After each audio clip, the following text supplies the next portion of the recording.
Con el apoyo de Vendimia de Ciudad 2000 y La Gran Manzana de Ciudad Córdoba. Buenas noches, bienvenidos a Noti5. Estos son nuestros titulares. Una vez más se ratifica la violación a los derechos humanos en la región. Disidencias de las FARC utilizaban como trinchera una escuela en zona rural del Tambo, Cauca. Hasta allí llegaron las autoridades para neutralizar a uno de sus hombres. Se agudiza la emergencia por falta de agua en Buenaventura. Los recursos del gobierno nacional no llegan y los empresarios hacen esfuerzos para abastecer a la población a través de carro-tanques. Keiko Fujimori, con más de 35.000 votos de diferencia, celebra el triunfo de la derecha en las elecciones presidenciales del Perú. Perdió el candidato de la izquierda, Roberto Sánchez. Avanzan con una concurrencia masiva de las votaciones de colombianos en el exterior. Ejercerán su derecho al sufragio hasta el próximo domingo. Y espere, los técnicos del Valle del Cauca analizan el Mundial en Noti5.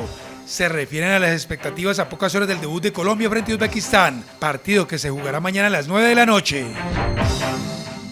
En una escuela de la zona rural del Tambo, Cauca, se camuflaban disidentes de las FARC. Hasta allí llegaron las autoridades para adelantar un operativo y neutralizar a uno de los hombres de este grupo ilegal.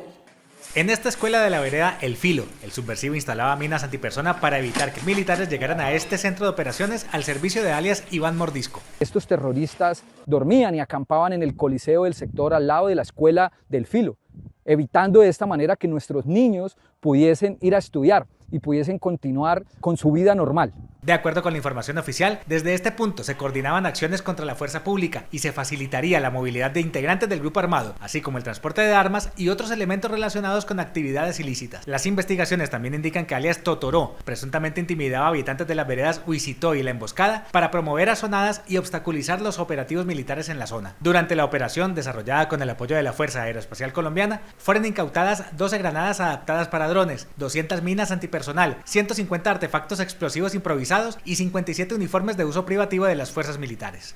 Además, logramos recuperar 2 armas largas, proveedores, munición, mucha intendencia y variados artefactos explosivos. Sobre todo esto, artefactos explosivos que tenían instalados estos terroristas al lado de esa escuelita y colocando en riesgo a nuestros niños y a la población civil de este sector del Filo. Las autoridades señalaron que varios salones de clase eran utilizados como bodegas para almacenar el material de guerra, situación que evidencia el uso indebido de instalaciones destinadas a la educación por parte de estructuras armadas ilegales. Más de 100 familias resultaron afectadas con un vendaval que se registró en Roberto Payán, departamento de Nariño. Algunas tuvieron que ser evacuadas. Momentos de angustia vivieron cientos de habitantes tras el paso de un fuerte vendaval que en menos de una hora causó graves daños en viviendas e infraestructura, dejando a decenas de familias prácticamente a la intemperie. Los fuertes vientos levantaron y arrastraron techos de zinc y estructuras de madera, mientras los pobladores observaban impotentes cómo sus viviendas resultaban afectadas. El balance preliminar indica que más de 200 casas sufrieron daños y que al menos 130 familias perdieron gran parte de sus pertenencias tras el desprendimiento de los techos. Hijo, esa fue una ira de Dios. Nos mandó, yo de allá me boté abajo, dejé amarrado y me boté abajo, porque yo no aguanté sola. Y cuando llegué ahí, ya no pude, de esta ya no pude pasar por el sin, ay Dios mío. Además, las intensas lluvias acompañadas por el vendaval provocaron inundaciones que afectaron enseres, electrodomésticos, ropa y otros bienes de primera necesidad, agravando la situación de los damnificados. La emergencia también ocasionó la caída de árboles y daños en el tendido eléctrico, dejando sin servicio de energía 24 veredas de la zona afectada. Estamos desnudos, no pudimos dormir, no tenemos dónde dormir. Tenemos niños, mujeres en embarazo y no tenemos dónde dormir. Mientras avanzan las labores de evaluación, más de 800 personas permanecen refugiadas en casetas comunales y otros espacios temporales a la espera de la ayuda humanitaria para atender sus necesidades más urgentes y comenzar la recuperación de sus hogares. 8 días completa el daño de la tubería que tiene sin el servicio de agua el 70% de Buenaventura y nada que llegan los recursos del gobierno Petro. Las clases ahora se dictan de manera virtual. Los computadores volvieron a encenderse y las clases regresaron a las pantallas en Buenaventura. Miles de estudiantes de instituciones oficiales deberán retomar temporalmente la educación virtual debido a la emergencia por el desabastecimiento de agua que afecta a gran parte de la ciudad. La medida cobija a cerca de 32.000 alumnos, luego de que una avería en la tubería matriz dejara sin servicio de acueducto a más del 70% de la población y alterara la rutina de miles de familias en el principal puerto sobre el Pacífico colombiano.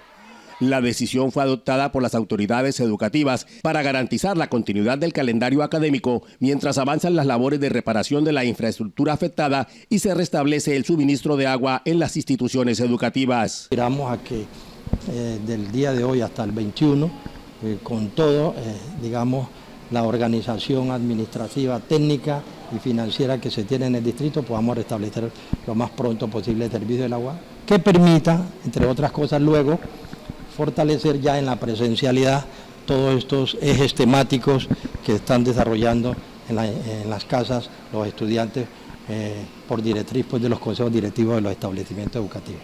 De manera paralela, las autoridades activaron un plan de contingencia que contempla el envío de carrotanques y el abastecimiento de hospitales y otros servicios esenciales, así como de la continuidad del programa de alimentación escolar para los estudiantes afectados por la emergencia. A partir de mañana ya empezamos nuestras guías académicas con nuestros docentes por medio de núcleos integrados por asignaturas, es decir, cada día enviaremos por grado una guía para que los estudiantes la desarrollen, bien sea virtual a través de nuestros grupos de WhatsApp institucional o físicamente si ellos deciden venirlas a recibir en la institución. Aunque se espera que el servicio comience a normalizarse en los próximos días, la falta de agua ya obligó a suspender las clases presenciales en varios planteles educativos, llevando nuevamente a miles de niños y jóvenes a recibir clases desde la casa.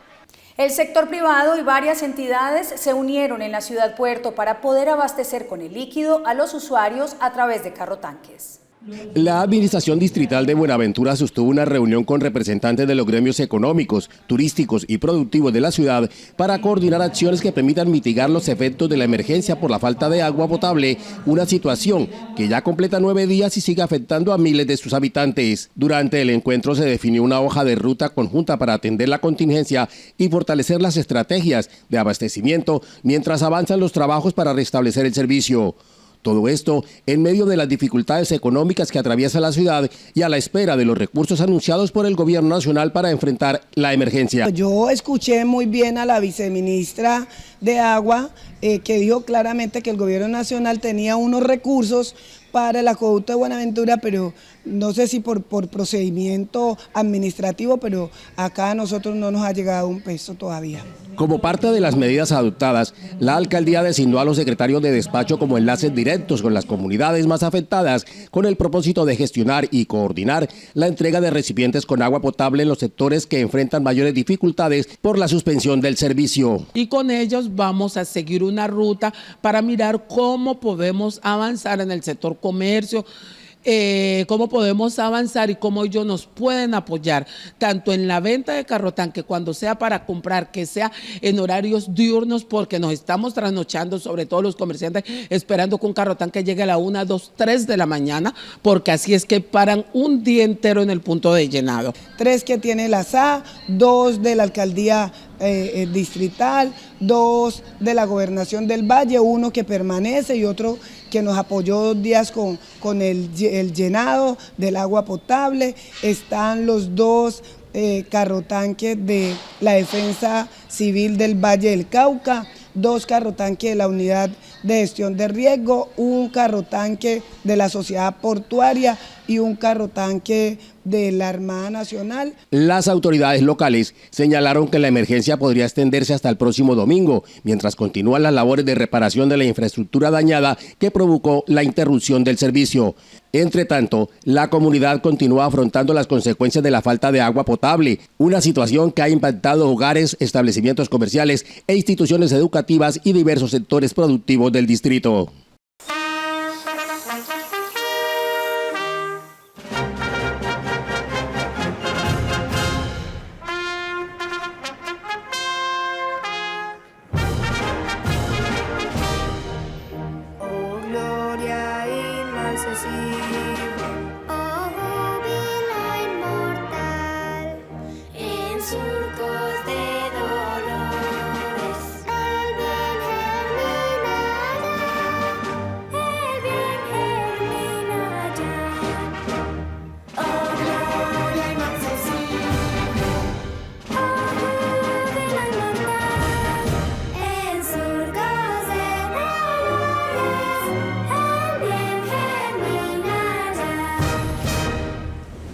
Corte Suprema de Justicia confirmó hoy la condena de 21 años al exgobernador del Valle, Juan Carlos Abadía, por el delito de celebración indebida de contratos. El exmandatario fue juzgado por los delitos de contrato sin cumplimiento de requisitos legales y peculado por apropiación en favor de terceros, ambos agravados por la cuantía. La decisión está relacionada con irregularidades detectadas en un convenio suscrito en enero de 2010 entre la Gobernación del Valle y la Fundación Calimío, cuyo propósito era adquirir material educativo para dotar 40 bibliotecas escolares en 10 municipios del departamento. De acuerdo con la investigación, el contrato ascendió a 1.072 millones de pesos. Sin embargo, los textos académicos habrían tenido un costo real cercano a los 182 millones de pesos, lo que permitió que más de 817 millones de pesos fueran apropiados de manera irregular por los contratistas, generando un millonario detrimento a los recursos públicos. Pues no existió un desarrollo de tareas de forma conjunta, cooperativa y en beneficio de la colectividad, sino un acto jurídico del que derivaron contraprestaciones mutuas en contravía de lo dispuesto por el decreto 777 de 1992. Además de la pena privativa de la libertad, la sentencia impone al exmandatario una multa superior a los 914 millones de pesos a favor de la nación y una inhabilidad para ejercer cargos públicos durante el mismo tiempo de la condena. La omisión del entonces gobernador de velar por la legalidad de la fase previa a la suscripción del convenio, sin que para ello le excusara el principio de confianza. La Sala Especial de Primera Instancia también negó beneficios como la suspensión condicional de la pena y la prisión domiciliaria. No obstante, la defensa habría obtenido una medida provisional que lo ampara bajo la condición de padre cabeza de familia, situación que será objeto de revisión dentro del proceso judicial. 2 depósitos fueron ocupados por el Ejército Nacional en cercanías al río Micay, donde encontraron un arsenal para atacar a la fuerza pública. Gracias a una operación conjunta entre la Armada Nacional y la Fuerza Aeroespacial, fue incautado y destruido material de guerra de alto poder destructivo que pertenecía, al parecer, a la estructura armada ilegal Jaime Martínez, en una zona del río Micay del departamento del Cauca. Según las autoridades, este material representaba una gran amenaza para la fuerza pública, la población civil y el normal desarrollo de los próximos comicios electorales. Uno de los hallazgos más relevantes fue la ubicación de aproximadamente 350 kilogramos de explosivos, entre ellos artefactos explosivos improvisados, granadas artesanales y otros depósitos acondicionados con metralla y pólvora industrial. Con este resultado operacional, las fuerzas militares aseguran haber propinado un nuevo golpe a las estructuras ilegales que buscaban alterar el orden público y poner en riesgo la seguridad de los habitantes del departamento del Cauca.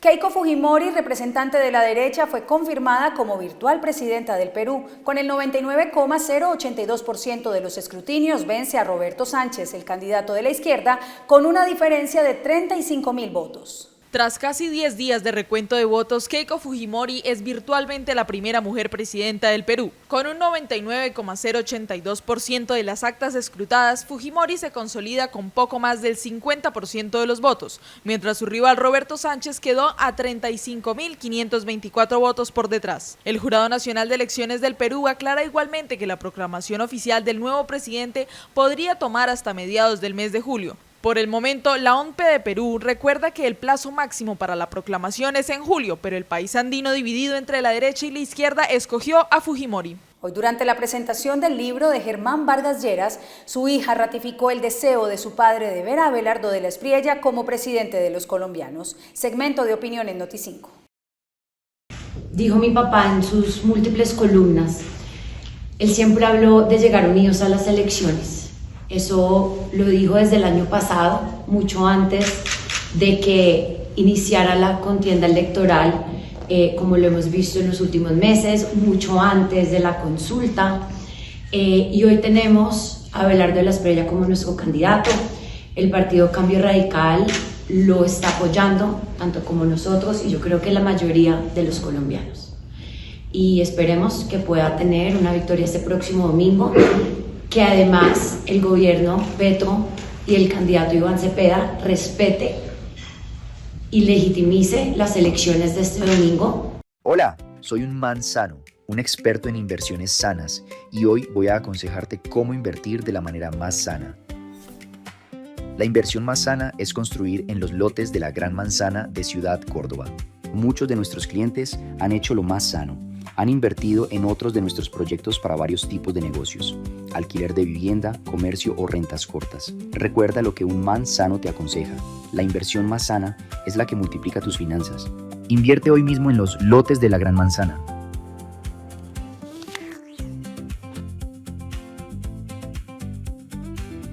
Acatando la decisión de la Procuraduría General de la Nación, la Cámara de Representantes suspendió a la congresista Gloria Arizabaleta por la resolución que suspendió al presidente Petro sin tener las facultades para hacerlo. La Cámara de Representantes suspendió provisionalmente a la congresista Gloria Arizabaleta y declaró la vacancia temporal de su curul, en cumplimiento de una medida disciplinaria ordenada por la Procuraduría General de la Nación. La decisión se produce en medio de la controversia generada por la actuación de la representante a la Cámara, quien ordenó la suspensión temporal del presidente Gustavo Petro dentro de una investigación por presunta participación en política.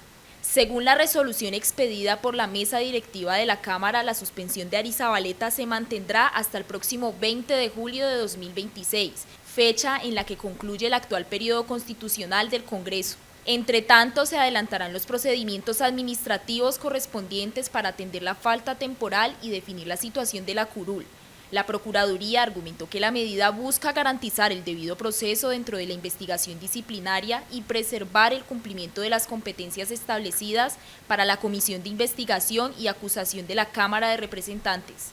El próximo viernes se firmará el acuerdo entre Estados Unidos e Irán que permite la normalización del tránsito de petróleo y gas licuado a través del estrecho de Hormuz, donde Irán además se compromete a no tener armas nucleares. El presidente de Estados Unidos, Donald Trump, aseguró hoy que el estrecho de Hormuz estará completamente reabierto a partir del próximo viernes tras el acuerdo alcanzado entre Washington y Teherán para poner fin a más de 3 meses de conflicto en Medio Oriente. La noticia fue anunciada durante su participación en la cumbre del G7 que se desarrolla en Francia.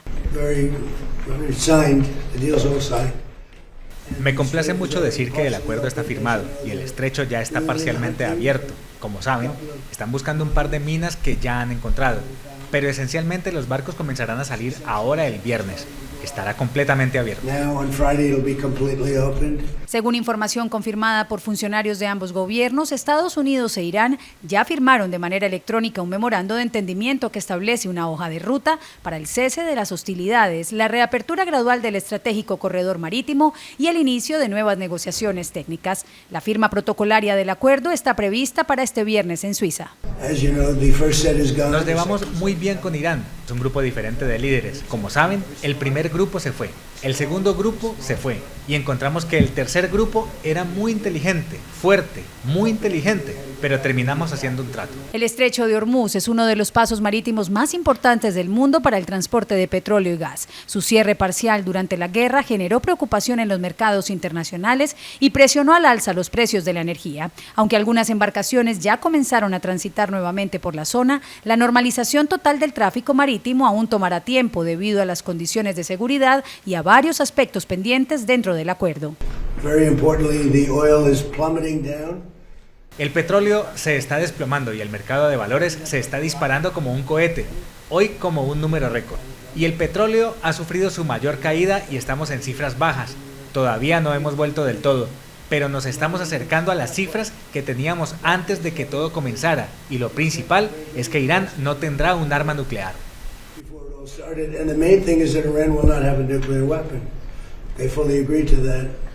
El pacto también contempla una nueva fase de conversaciones entre ambos países sobre temas de seguridad regional y supervisión internacional, mientras la Casa Blanca sostiene que el acuerdo permitirá reducir las tensiones y estabilizar los mercados energéticos. Varios gobiernos y organismos mantienen cautela hasta conocer el contenido completo del documento y verificar su implementación. Este fin de semana perdió la vida en un acto sicarial un investigador del CTI. Se investiga si el hecho ocurrió cuando se cometía un asalto en un establecimiento comercial.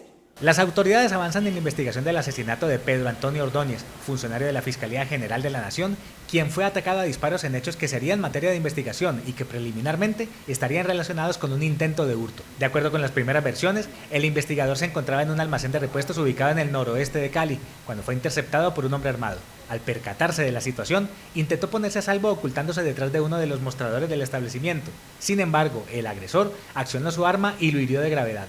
La víctima se movilizaba en un vehículo particular cuando fue interceptado por un sujeto a bordo de una motocicleta, quien realizó unos disparos con arma de fuego, impactándolo a la altura del hombro izquierdo. Clientes y trabajadores del local auxiliaron al funcionario y lo trasladaron de inmediato a un centro asistencial. Sin embargo, pese a los esfuerzos médicos, llegó sin signos vitales. Las autoridades adelantan la recolección de evidencias, el análisis de cámaras de seguridad y la búsqueda del responsable del crimen para establecer con claridad los móviles del hecho. Entre tanto, la Alcaldía de Cali y los organismos de seguridad hicieron un llamado a la ciudadanía para suministrar información que permita identificar y capturar al responsable, garantizando absoluta reserva a quienes aporten datos que contribuyan al esclarecimiento del caso. El Gobierno Nacional, reconociendo el déficit fiscal, ahora presentará una nueva reforma tributaria a pocos días de terminar el mandato, con la que busca nivelar el presupuesto desbalanceado por el gasto público. Las cuentas del gobierno ya no cuadran y la salida que propone vuelve a pasar por el bolsillo de los colombianos después de que se presentara una nueva reforma tributaria para conseguir cerca de 30 billones de pesos. La iniciativa, que sería la cuarta reforma tributaria impulsada durante la administración de Gustavo Petro, aparece en momentos en que el Ejecutivo admite mayores presiones sobre las cuentas de la nación. Más impuestos ahuyentan la inversión, destruyen el empleo y frenan el crecimiento. El problema real es el gasto. Y eso no se resuelve metiéndole la mano al bolsillo de los colombianos una vez más.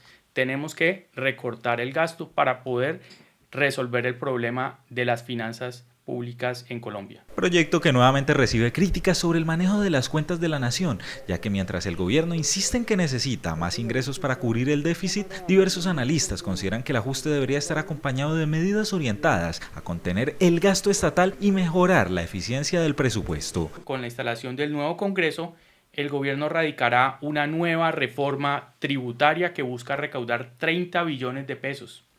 Eso equivale al 50% más que la reforma aprobada en el 2022 y sería la más grande en la historia del país. La propuesta llegaría a un escenario político complejo. El proyecto deberá ser discutido por un nuevo Congreso a partir del 20 de julio en medio de un ambiente marcado por la transición presidencial y la falta de mayorías claras para respaldar iniciativas tributarias de gran alcance. Una banda delincuencial a la que reconocían como los de Blanca fue desarticulada por la policía en la capital del Valle. La integraban algunos miembros de una misma familia. La comercialización de cerca de 5.000 dosis de estupefacientes por semana y ganancias ilegales que alcanzarían los 60 millones de pesos mensuales hacen parte del prontuario que las autoridades atribuyen a la estructura delincuencial como los de La Blanca, señalada de afectar las comunas 18 y 20 de Cali. Mediante la realización de 14 diligencias de registro y allanamiento en las comunas 18 y 20, específicamente en los barrios Lleras Camargo, El Refugio y Lourdes, se materializaron 11 capturas por orden judicial. Estos individuos deberán responder por delitos como concierto para delinquir agravado, homicidio, desplazamiento forzado, tráfico de estupefacientes y porte ilegal de armas de fuego. De acuerdo con las investigaciones, esta organización de carácter familiar distribuía sustancias ilícitas en sectores cercanos a instituciones educativas y centros religiosos del barrio Lleras Camargo. Con este resultado, la policía busca debilitar las redes de microtráfico que operan en distintos sectores de la capital vallecaucana. Esta tarde, la autoridad electoral, la Secretaría de Seguridad y la Gobernación del Valle revisaron la logística para las elecciones del próximo domingo 21 de junio en segunda vuelta. A pocos días de las elecciones presidenciales, la Gobernación del Valle lideró la última sesión del Comité Departamental de Seguimiento Electoral, con el propósito de revisar las medidas que permitan garantizar una jornada democrática, segura y en completa normalidad el próximo domingo. La violencia, el vandalismo y cualquier acción que vulnere los derechos de los demás nunca serán el camino para construir un mejor departamento.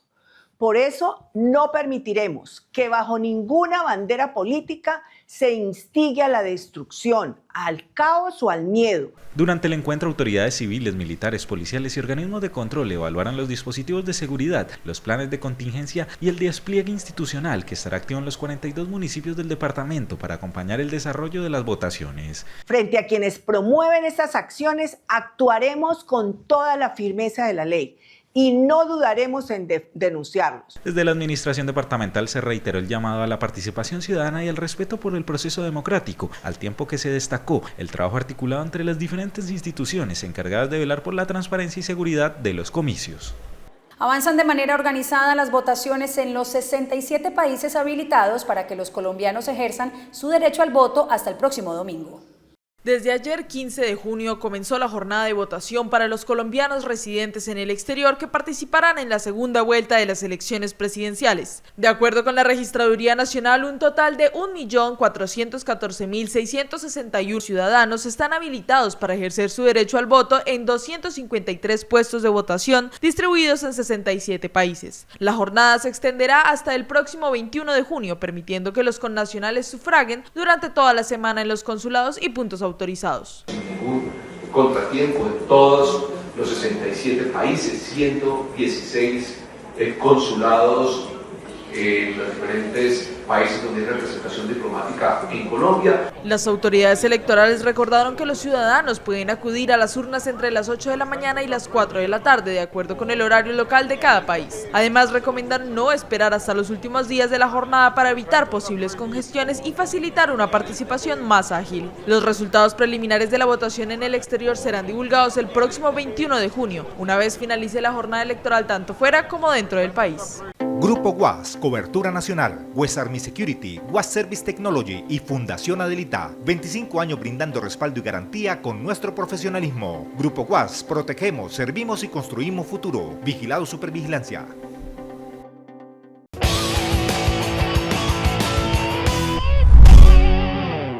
Comienza la información deportiva en Noti5. Mañana la selección Colombia hace su debut frente a Uzbekistán en el Estadio Azteca. Los técnicos de la región, invitados por Noti5, analizan el previo del juego.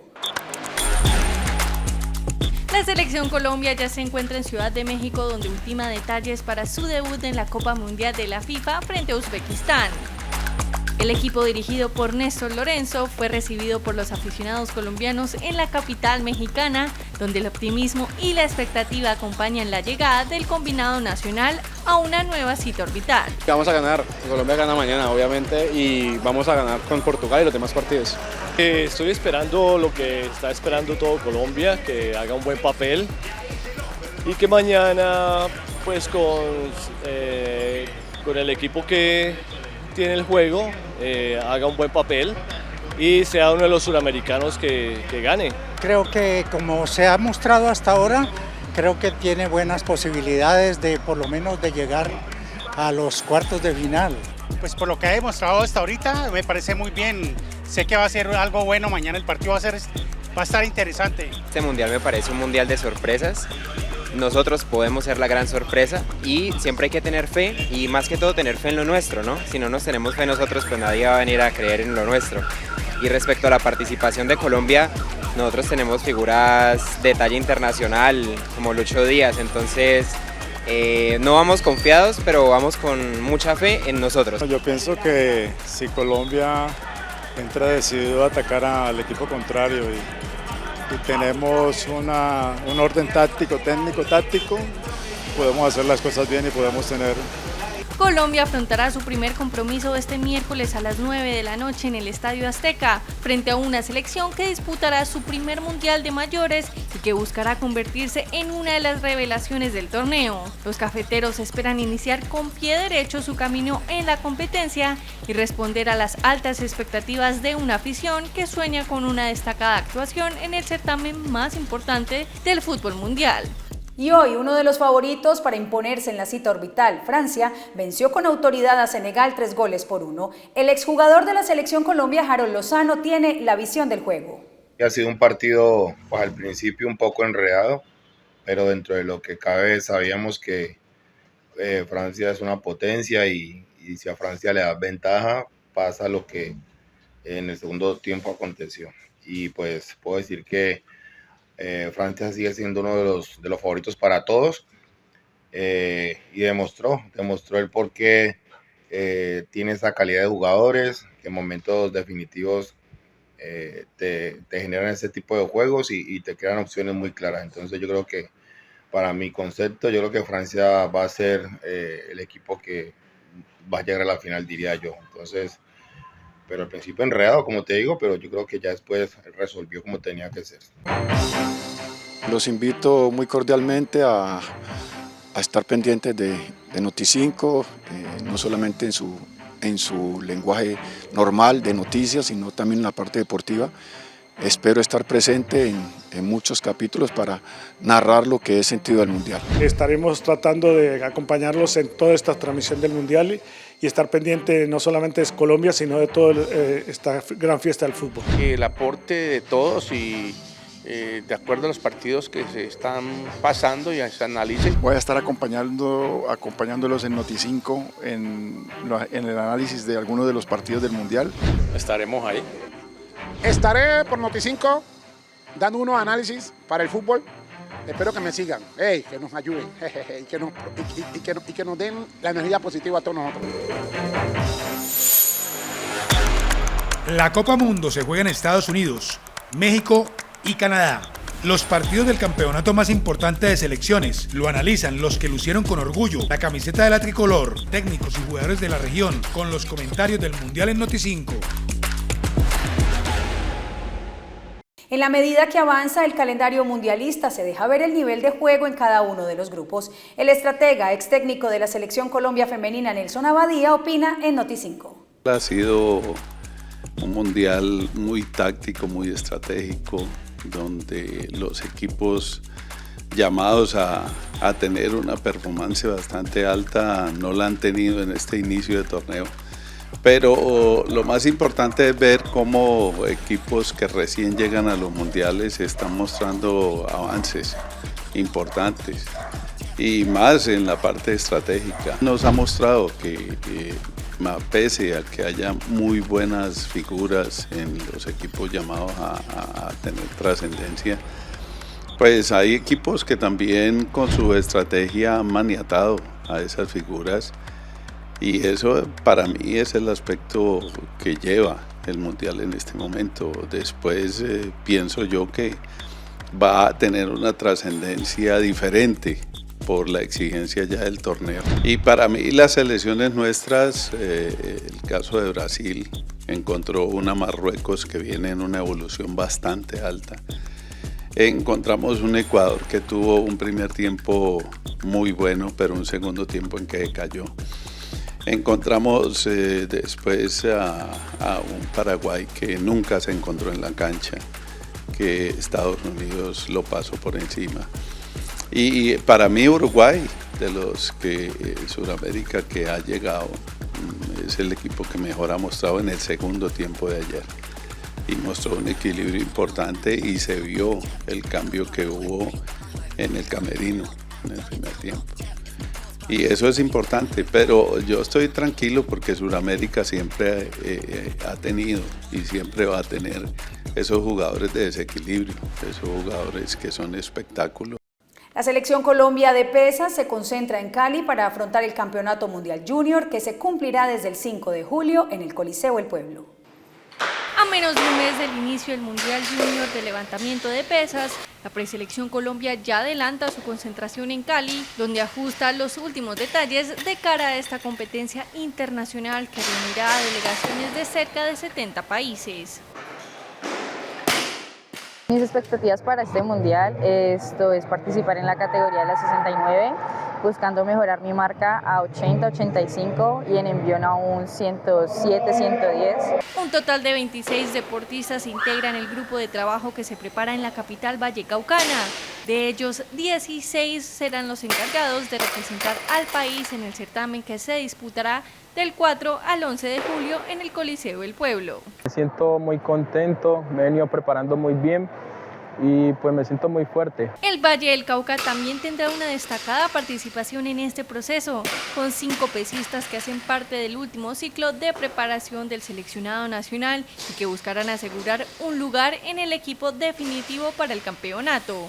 Mientras tanto, la Selección Colombia de mayores continúa su concentración en Barranquilla, donde afina su preparación con la mira puesta en los próximos Juegos Centroamericanos y del Caribe, con el objetivo de mantenerse entre las potencias de la halterofilia. Así llegamos al final en Noti5, los esperamos mañana miércoles a las 8 de la noche. No olviden suscribirse a nuestro canal de YouTube y visitar nuestra página web noti5.tv, porque recuerden, estar bien informado le permite tomar buenas decisiones. ¡Feliz noche! Con el apoyo de Vendimia de Ciudad 2000 y La Gran Manzana de Ciudad Córdoba.